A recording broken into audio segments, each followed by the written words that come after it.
Hello everyone. आज से हम नया एक सीरीज स्टार्ट करने वाले हैं जिसमें हम क्वेश्चन डिस्कशन करवाएंगे।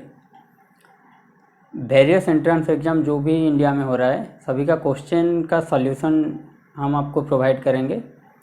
टाइम कंस्ट्रेंट होने की वजह से हम आपको क्वेश्चन दे चुके हैं टेलीग्राम चैनल पे, जिसको आप टेलीग्राम चैनल को सब्सक्राइब करना मत भूलिए और वहाँ पे क्वेश्चन आपका जो PDF मिला है उसको आप नोट डाउन कर लेना अपने नोट में। तो यहाँ पे क्या होगा कि हम जल्दी से जल्दी आपको आंसर प्रोवाइड कर सकें। ठीक है, तो आज से हम स्टार्ट कर रहे हैं। ड्यू का पहले स्टार्ट करेंगे। एक ही महीना 1.5-2 महीना बचा हुआ है अभी एग्ज़ाम होने से पहले। उससे पहले हम आपको DU, SC और BHU सभी का आंसर प्रोवाइड कर देंगे। ठीक है, तो हम स्टार्ट करते हैं ड्यू 2019 से।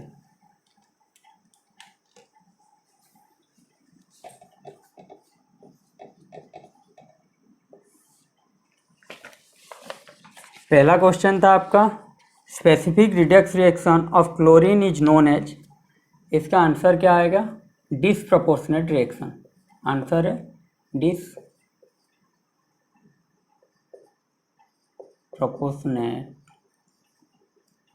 डिसप्रपोर्शनेशन या डिसप्रपोर्शनेट रिएक्शन। क्वेश्चन था specific redox reaction of chlorine is known as. ये आंसर सी में था। होता क्या है, सपोज मान के चलिए क्लोरीन है तो उसके साथ वाटर दे दिया तो प्रोडक्ट क्या बन जाएगा? HOCl plus Cl HCl। ठीक है, तो यहाँ पे क्लोरीन का कितना है? 0 ऑक्सीडेशन स्टेट। यहाँ पे कितना हो जाएगा? +1 और यहाँ पे आ जाएगा -1। तो देखिए यहाँ पे ऑक्सीडेशन स्टेट चेंज हो रहा है, तो इसको बोलते हैं हम डिसप्रपोर्शनेशन या डिसप्रपोर्शनेट रिएक्शन। तो दूसरे नंबर की बात करें, क्वेश्चन था which of the following is not a standard condition. Option दिया गया था 1 mole decimeter inverse cube solutions, 100 ATM, 100 kilopascal and D में था 298 केल्विन। तो इसका आंसर आएगा 100 ATM। इसको स्टैंडर्ड कंडीशन में हम नहीं लेते। ये ऑप्शन बी में था, तो इसका ऑप्शन क्या था? आंसर था सी। इसका आंसर है बी। इसको क्यों नहीं लेते स्टैंडर्ड कंडीशन में?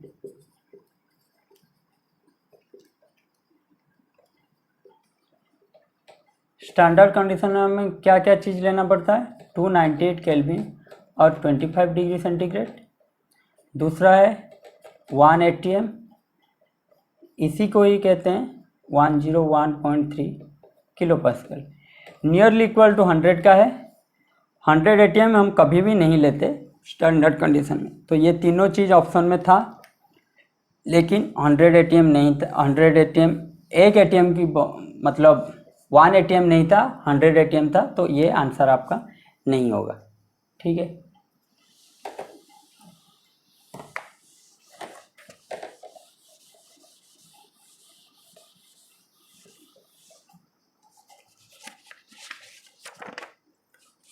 तीसरा क्वेश्चन की बात करें, which of the transition are studied by UV spectrophotometer. Which of the transition are studied by UV spectrophotometer. तो ऑप्शन था रोटेशनल, उसके बाद था इलेक्ट्रॉनिक, उसके बाद था सी में था वाइब्रेशनल और डी में था न्यूक्लियर। तो इसका आंसर क्या होगा? इलेक्ट्रॉनिक ट्रांजिशन के लिए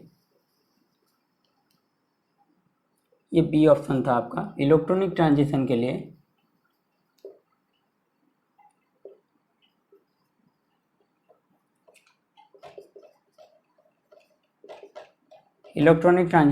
हम क्या यूज करते हैं? UV spectrometer. जबकि रोटेशनल के लिए हम क्या यूज करते हैं? रोटेशनल के लिए हम यूज करते हैं रामन स्पेक्ट्रोस्कोपी रोटेशनल के लिए यूज होता है। वाइब्रेशनल के लिए क्या यूज होता है? वाइब्रेशनल के लिए यूज होता है IR, इंफ्रारेड। और न्यूक्लियर के लिए क्या यूज होता है? न्यूक्लियर के लिए हम यूज करते हैं NMR, ESR एंड EPR। ठीक है, ये चारों था। और ये होगा आपका आंसर। ट्रांजिशन के लिए, इलेक्ट्रॉनिक ट्रांजिशन के लिए हम क्या यूज करते हैं? UV spectrophotometer. ये आपका बी का आंसर था, ऑप्शन था बी, जो कि आपका आंसर होगा। ठीक है। फोर्थ में था व्हिच इलेक्ट्रोड और इलेक्ट्रोड्स में be used to determine the pH of a solution. तो इसका आंसर चारों होगा।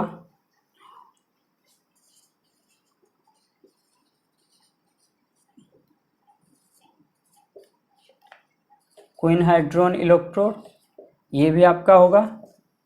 उसके बाद होगा हाइड्रोजन इलेक्ट्रोड, इसके थ्रू भी हम पीएच निकाल सकते हैं।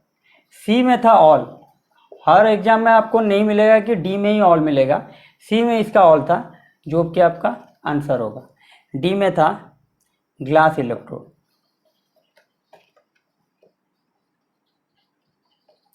ये सब चीज़ आपको इक्विलिब्रियम में मिल जाएगा। स्वरूप सर जो पढ़ाएंगे तो इक्विलिब्रियम में ये सब चीज़ आपको मिल जाएगा। ये तीनों यूज होता है पीएच कैलकुलेट करने के लिए। तो आपका ये होगा आपका आंसर। ठीक है, ऑल।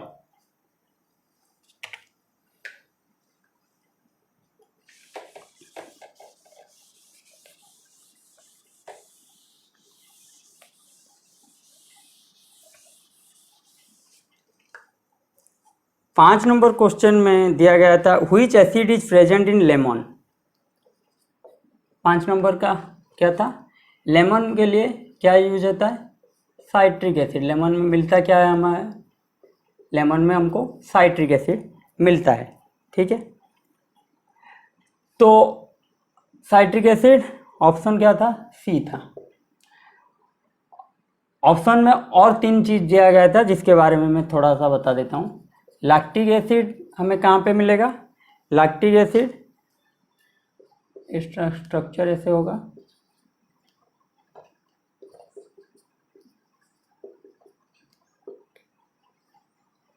हमें कॉर्ड और मसल से मिलेगा। लैक्टिक एसिड हमें कहाँ से मिलेगा? कॉर्ड और मसल से मिलेगा लैक्टिक एसिड। ठीक है, उसके बाद था टर्टरिक एसिड। टर्टरिक एसिड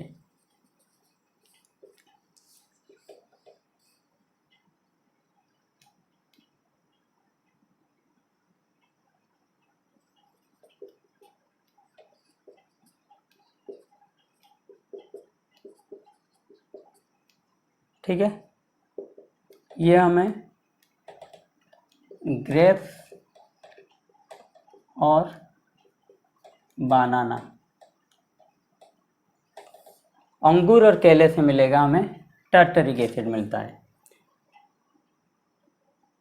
उसके बाद था मार्लिक एसिड। मार्लिक एसिड हमें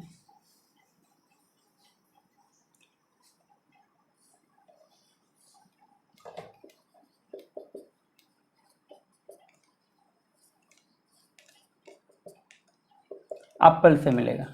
मार्लिक एसिड हमें कहाँ से मिलेगा? एप्पल से मिलेगा। और साइट्रिक एसिड कैसा होगा स्ट्रक्चर? साइट्रिक एसिड का स्ट्रक्चर होगा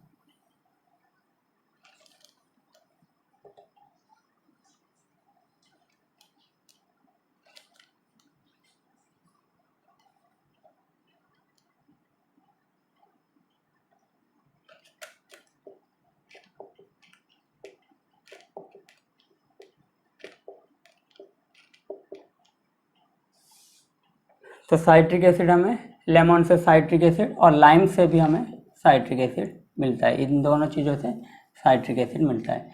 तो ये था हमारा आंसर, सी होगा हमारा आंसर। ठीक है,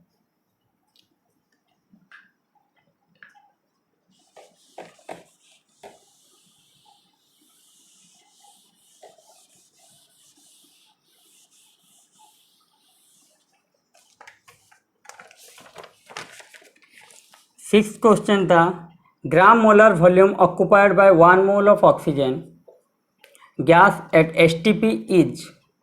तो आंसर इसका क्या आएगा? ग्राम molar of volume occupied by 1 mole of oxygen gas at STP is कितना होता है? 22.4 लीटर। ठीक है, कितना आता है 22.4 लीटर। तो इसको करेंगे तो क्या आ जाएगा 22400 सेंटीमीटर क्यूब। तो ये था आपका आंसर बी में। 7वां सवाल था glucose does not react with, क्या था, glucose does not react with, glucose does not react with NaHSO3। तो ये था आपका बी में। आंसर क्या होगा 7 नंबर का सॉल्यूशन में, आंसर आएगा बी, ग्लूकोज इसके साथ रिएक्ट नहीं करता। ठीक है,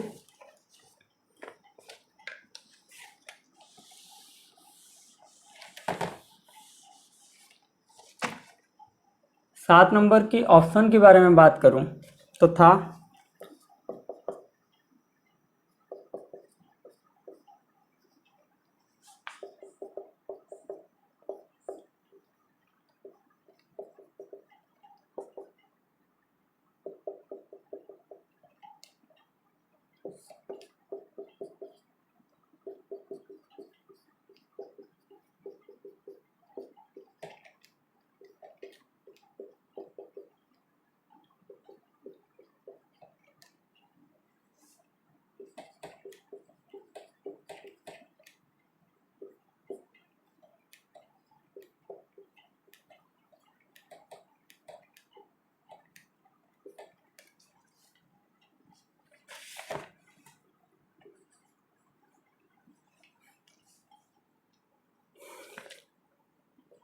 बी में था जो ग्लूकोज अगर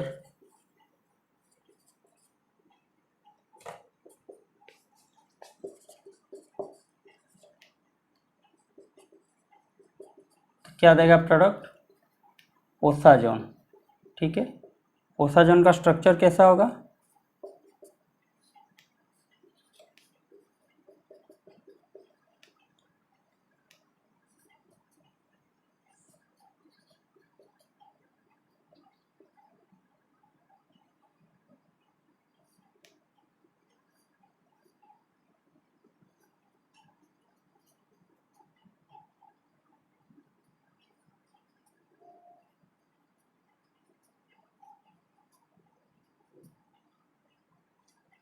ठीक है, इसको क्या बोलते हैं,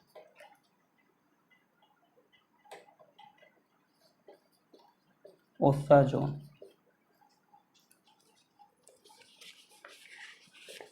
ये आपका सी में था।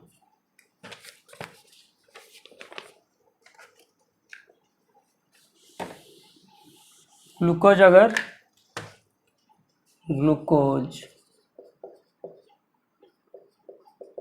NH2OH के साथ रिएक्ट करता तो क्या होता, H3 CH OH। तो आपका आंसर क्या था, बी, ग्लूकोज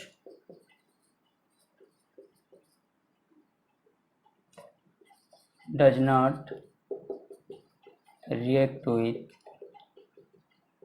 NaHSO3। ठीक है,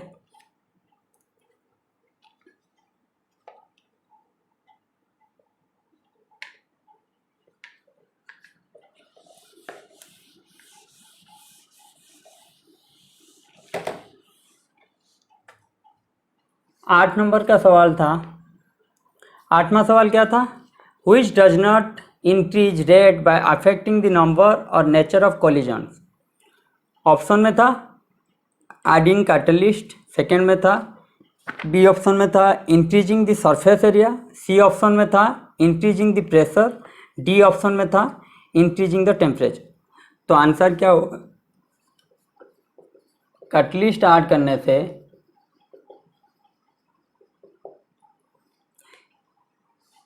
नंबर और नेचर ऑफ कोलिजन चेंज नहीं होते। क्या होता है, कैटलिस्ट ऐड करने से नंबर और नेचर ऑफ कोलिजन चेंज नहीं होता, रेट का चेंज नहीं होता। ठीक है,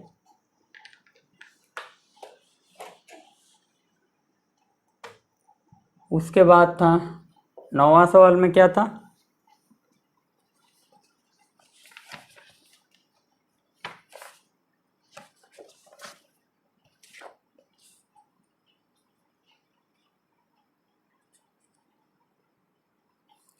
In if AgI crystallizes in zinc blende structure with I2 minus ion at lattice point, what fraction of tetrahedral void is occupied by Ag plus ion?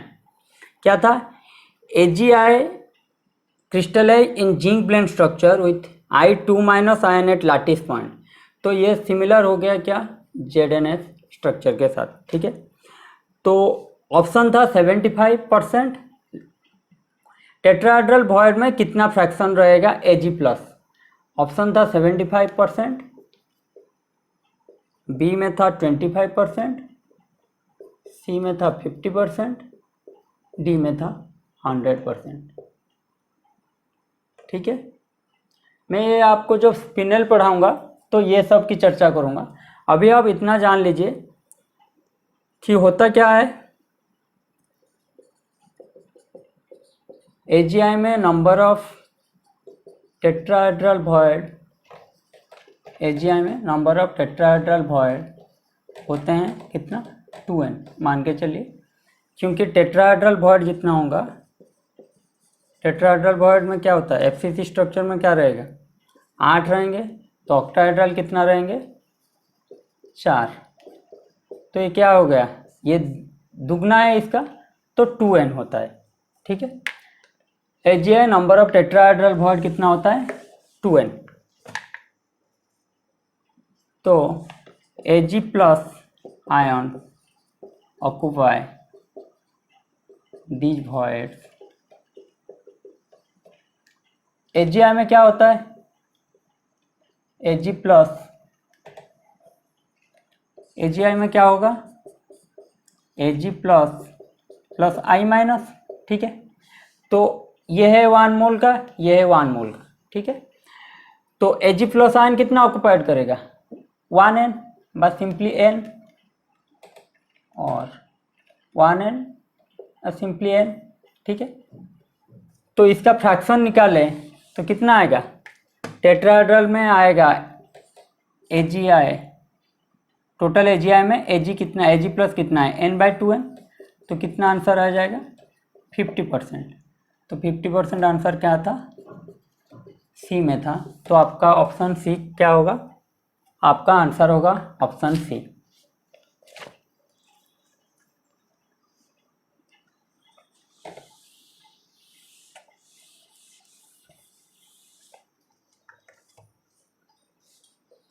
दस number सवाल में था which carbonyl compound has maximum dipole moment.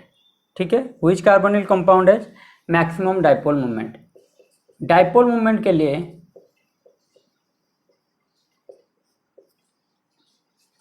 जहां पे भी aromatic system होगा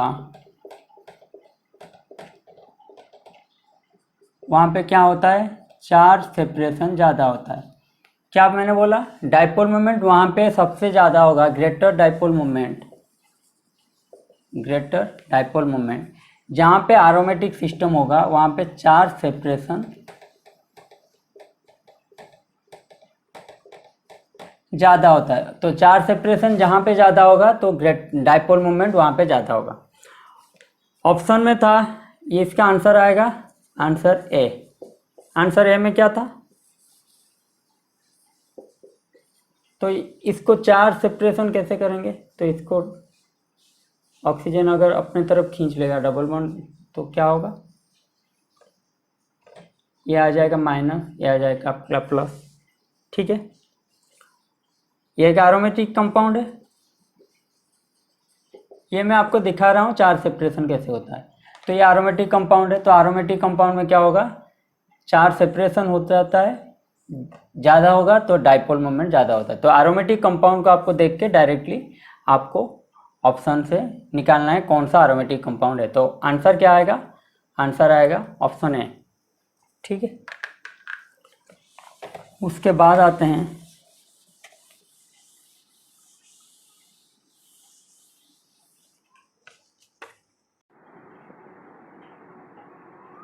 11 number question में आपका था identify the wrong statement in the following. तो इसमें होगा क्या, ऑप्शन 4 थे, 4 ऑप्शन में से डी ऑप्शन आपका आंसर होगा। रॉन्ग स्टेटमेंट ये होता है। डी ऑप्शन क्या था, among the isoelectronic species smaller the positive charge on the cation smaller is the ionic radius. ठीक है, तो आंसर एक्चुअली क्या होगा, ये तो आपका रॉन्ग स्टेटमेंट है। राइट स्टेटमेंट होने के लिए इसको क्या चाहिए था, स्मॉलर नहीं लार्जर होना चाहिए था। Larger positive charge on cation smaller is the ionic radius for an isoelectronic species. क्यों होता है, पॉजिटिव चार्ज आने की वजह से क्या होता है, जेड इफेक्टिव इसका बढ़ जाएगा। तो जेड इफेक्टिव बढ़ने की वजह से क्या होगा, न्यूक्लियस के पास आ जाएंगे, तो आयनिक रेडियस क्या होगा, छोटा हो जाएगा। तो कैटायन में स्मॉल पॉजिटिव चार्ज आने से, अगर इसी स्टेटमेंट ऊपर के हिसाब से देखते तो आइदर यहाँ पे होना चाहिए था smaller the positive charge on cation, अगर ये सही है तो ये क्या होना चाहिए था, larger is the ionic radius, या फिर larger is the positive charge on cation smaller is the ionic radius. तो इन दोनों को चेंज करना था। ये दोनों था आपका, ये लार्जर होता तो यहाँ पे लिख लेता हूँ larger positive charge smaller ionic radius और smaller positive charge larger ionic radius. Isoelectronic species में क्या होता है, सेम इलेक्ट्रॉन रहते हैं। इलेक्ट्रॉन सेम है तो जिसके ऊपर ज़्यादा पॉजिटिव चार्ज होगा तो उसका साइज क्या होगा, छोटा होगा। ये था आपका 11 नंबर का सवाल आंसर। ठीक है, आंसर क्या है, डी होगा आपका। उसके बाद आएंगे 12 नंबर पे। 12 नंबर पे क्या था, the structure of sulphur dioxide molecule SO2 में बी गिवन एज। SO2 का स्ट्रक्चर क्या होगा, SO2 में क्या है, सल्फर है, तो सल्फर का वैलेंस इलेक्ट्रॉन कितना होता है, 6। ठीक है, वैलेंस इलेक्ट्रॉन कितना होता है, 6। SO2 दिया गया है तो ये एक ऑक्सीजन लग जाएगा, तो डबल बॉन्ड गया, एक double bond, sigma pi, sigma ही पार्टिसिपेट करता है, पाई आपका पार्टिसिपेट नहीं करता, तो क्या रहेगा, एक लोन पेयर रहेगा। लोन पेयर की वजह से इसका स्ट्रक्चर लीनियर ना होकर क्या रह जाएगा, इस तरह कुछ शेप इसका दिखाता है, due to presence of lone pair.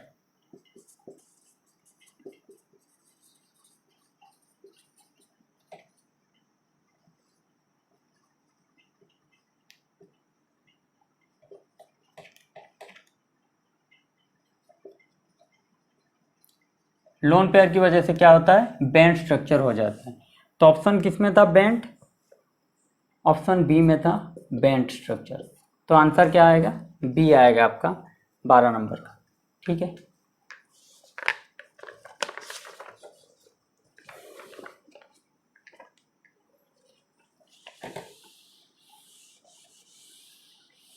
उसके बाद आ जाते हैं नंबर 13 पे। नंबर 13 क्या था, स्पेक्ट्रोस्कोपी का क्वेश्चन था the structure of the compound that matches 1H NMR data दिया गया था।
ठीक है, ये था आपका डाटा, इतना बड़ा था। तो आंसर इसका क्या आएगा, NO2 के पास ढूंढिए जहाँ पे हाइड्रोजन हो दो अदर साइड का।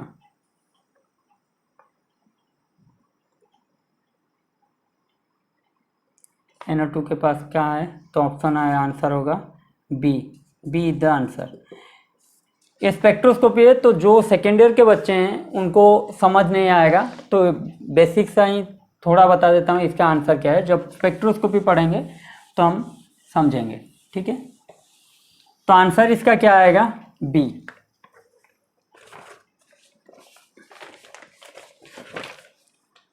तो बी आंसर।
यहाँ पे कहाँ से आपको देखना है, ये सबसे मज़ेदार ये है आपका जो ऑप्शन दिया गया है HB के ऊपर। ये दो हाइड्रोजन डिफरेंट हैं, इनका एक ही प्लेन में रहेंगे, तो ये दोनों का अलग है, डिफरेंट हाइड्रोजन है। तो DD का क्या मतलब होता है, डॉबलेट ऑफ डॉबलेट, मीन्स जो दो हाइड्रोजन है उनका क्या, यहाँ पे कुछ छोड़ रहा हूँ, हाँ रिंग का डबल बॉन्ड छोड़ दिया था, डॉबलेट ऑफ डॉबलेट है। डॉबलेट का मतलब है ये जो दो हाइड्रोजन है ये डिफरेंट पोजीशन में रहेंगे, ठीक है। ये दो हाइड्रोजन है, इनका डिफरेंट पोजीशन होना चाहिए दो हाइड्रोजन का, और जिसका ज़्यादा वैल्यू होगा वो उतना नज़दीक आएगा क्या, NO2 के पास। तो इसका वैल्यू क्या है, 7.75, देखिए इसका है 7.58, इसका है 3.8, तो इसका DD का वैल्यू क्या है 7.75। तो सबसे ज़्यादा इनका वैल्यू है, और DD डबल ऑफ डॉबलेट कपलेट का मतलब होता है that hydrogen who have two different kind of hydrogen at a maximum distance of 4 bond।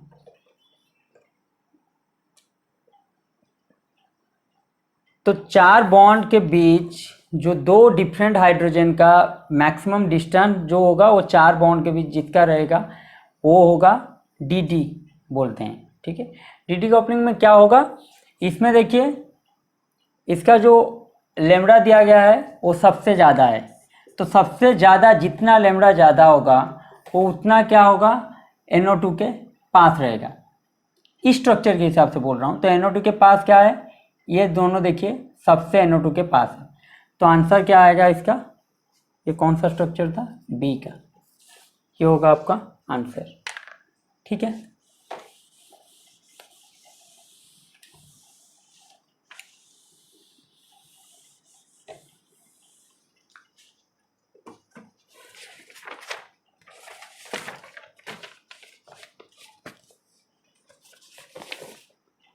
Fortieth number था A mixture of CaCl2 and NaCl weighing 4.44 gram is treated with sodium carbonate solution to precipitate all the Ca2 plus ion as calcium carbonate. The calcium carbonate so obtained is heated strongly to get 0.56 gram of CaO, the percentage of NaCl in the mixture. Atomic mass दिया गया था calcium का 40। तो हम reaction को लिखें तो directly answer करवाता हूँ। क्वेश्चन आप बार बार बोल रहा हूँ, टेलीग्राम में आप क्वेश्चन देख के नोट डाउन कर लेना, सो दैट जब सॉल्यूशन करेंगे इजी होगा।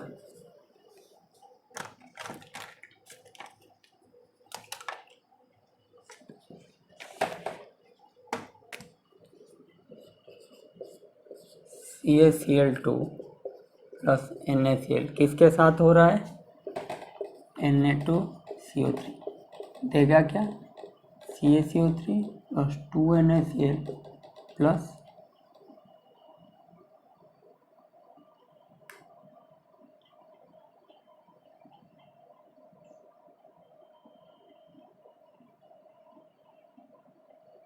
CaCO3 NaCl।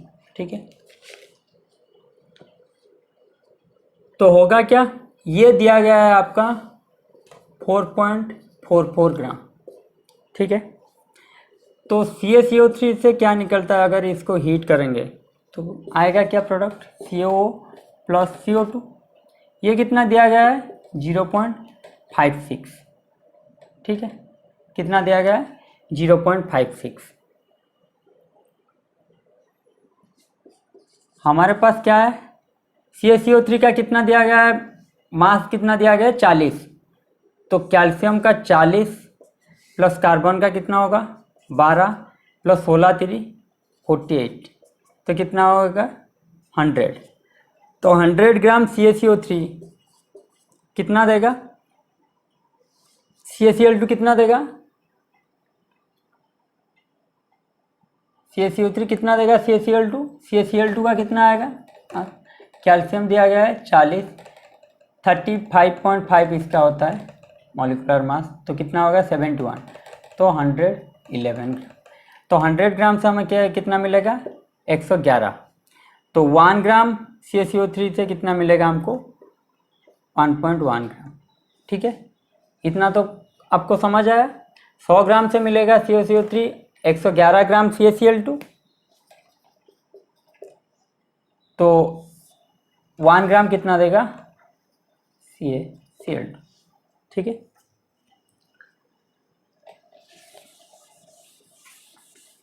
यहाँ पे देखिए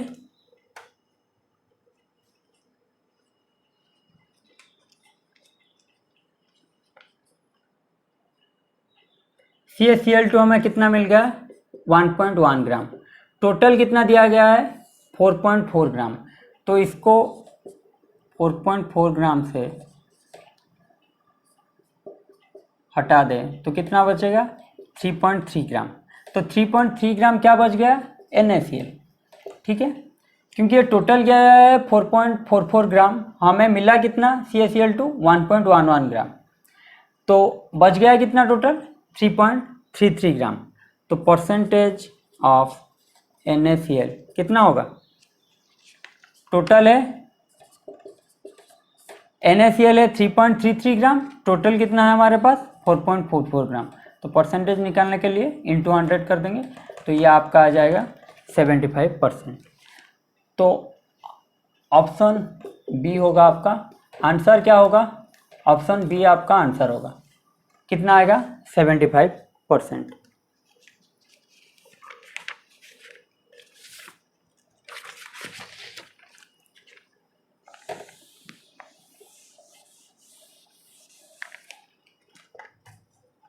उसके बाद है which pair of species is listed in increasing the order of property given? Which pair of species is listed in increasing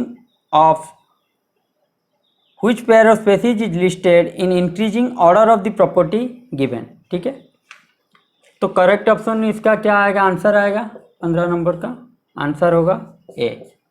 ionization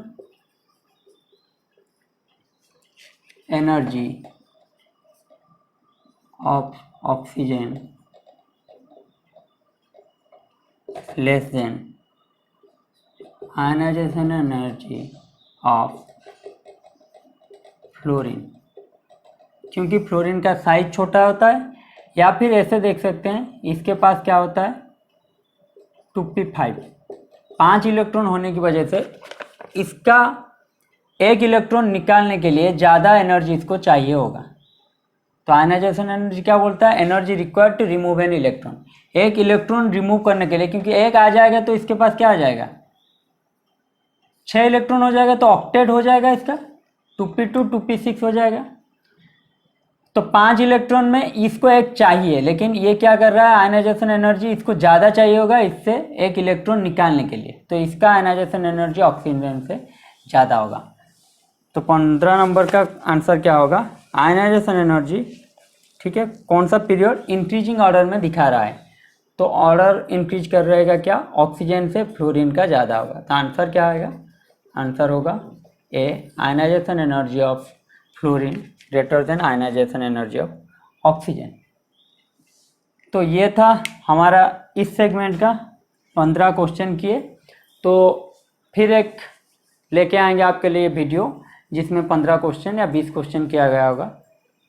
आप हमारे टेलीग्राम चैनल पे और यूट्यूब चैनल पे जुड़ जाइए ताकि हम आपको अच्छे से अच्छा कंटेंट प्रोवाइड कर सकें। और मिलते हैं फिर और एक नए वीडियो के साथ, तब तक के लिए सुस्त रहिए, घर में रहिए, अपना ख्याल रखिए, ठीक है। और दोस्तों को बताइए, सभी को बोलिए कि केमिकल एजुकेटर्स के बारे में।